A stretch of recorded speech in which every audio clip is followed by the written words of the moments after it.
And I'm back. Somehow I haven't been fired. Yet. Welcome back to On the Record, your monthly source of intrigue and information in and around the town of Westport. Or at least the stories we could capture on the record. I'm Catherine Phelps, sadly joined by Jacob Ribchin.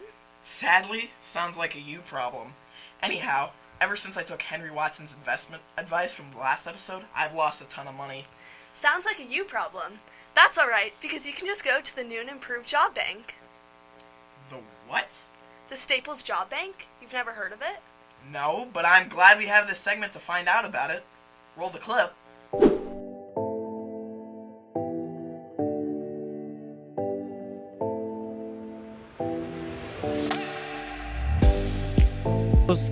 In the past, they had a spreadsheet on the College and Career Center, and it's a good system, but it's not adequate enough for Staples students to find jobs. The Westport Youth Commission looked at all the high schools in Fairfield County to see what job banks they used, and we found Quad Jobs, which is what Greenwich uses, which is a very robust technology app that students can use to find jobs.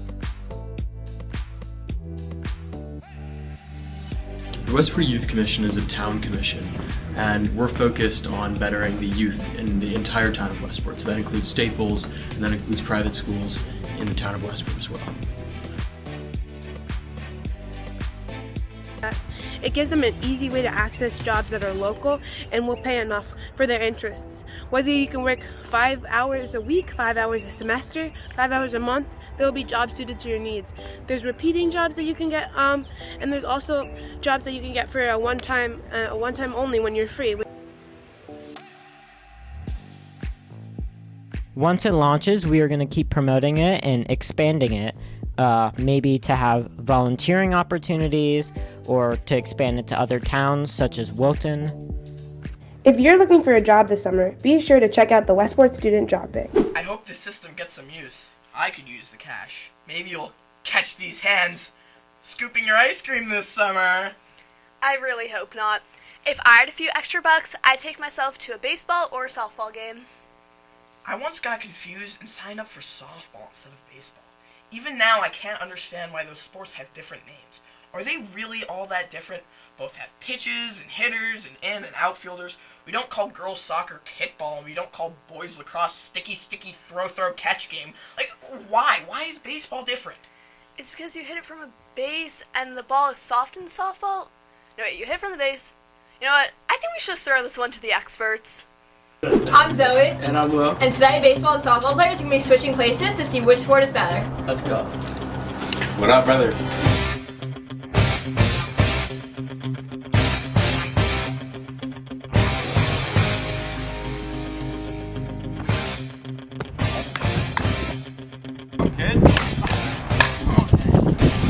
First off, we have center fielder Mia Ferrigno and pitcher Teddy Deutsch.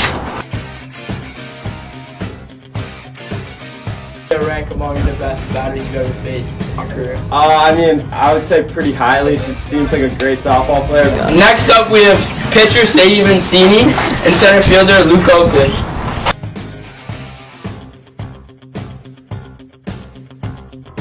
I think softball is better. I mean, it's a much more faster and more exciting game in my opinion. Next up, we have shortstop Sarah Calab and right fielder Nate Barrett. Me as catcher, I wouldn't call it catching. I would just call it letting the ball through. I don't know. I'm the alternate catcher for varsity, and I'm very new at it, so we're going to talk about it. I thought the experience was pretty good. I would do it again just so I can improve, but I did almost get hit, so it was kind of scary, but I would do it again, and probably on a day that's not as cold.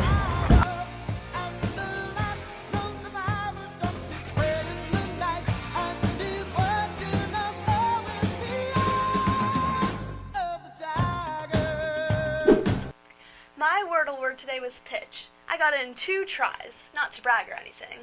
I got it in 1 try while ignoring my Gov lecture. Sorry, not sorry, Mr. Schamberg.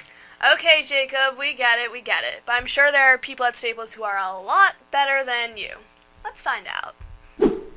First came the Mini in 2014, followed by the Spelling Bee a few months later. Then, in 2022, the New York Times Games acquired the game that changed everything, Wordle. But whatever your game of choice, no matter where you are, you're bound to see some Staples students or faculty participating in this New York Times Games craze. The OG is like Wordle for me, and then I started doing connections like a few months ago. And then the new one, like Strands, that's like, I've been really getting into that one too. Released in March 2024, the New York Times Game's latest creation, Strands, is a dynamic word search game that features a 6x8 grid.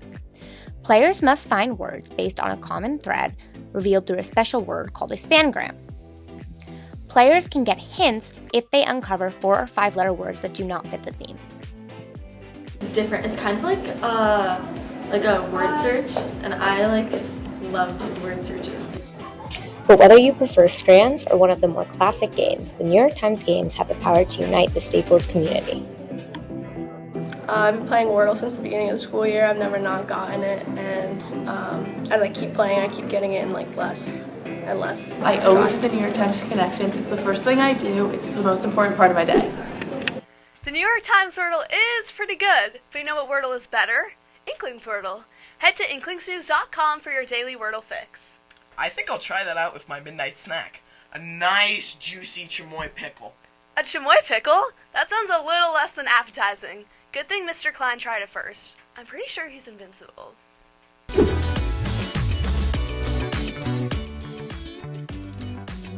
I'm Madison. I'm Paige, and we're here with Mr. Klein doing the Chamoy Pickle Challenge. First bite is always the best. Have you ever done anything like this before? I have never done the Chamoy Pickle Challenge. In fact, that sounds like the Chamoy Pickle's a minor league baseball team or something like that. What's the grossest thing you've ever eaten? Oh man, some of you know this story. I once ate an entire box of goobers filled with maggots. Full disclosure, I consider myself a little bit of a tough guy, but I'm a little scared. Okay, I don't know what I got myself into. So a little nervous, a little scared. Let's go. So now you're gonna hollow out the pickle. Okay.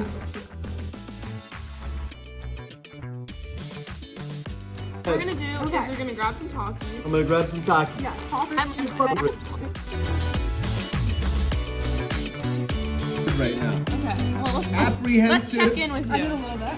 How are you feeling? There we go. I'm feeling good. You know, I got some sweets in here, a little spice.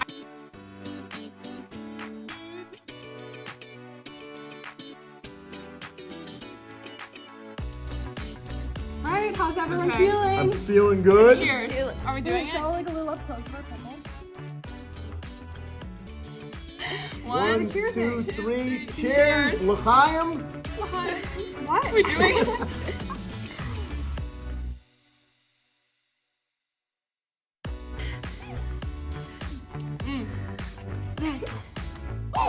Oh my god.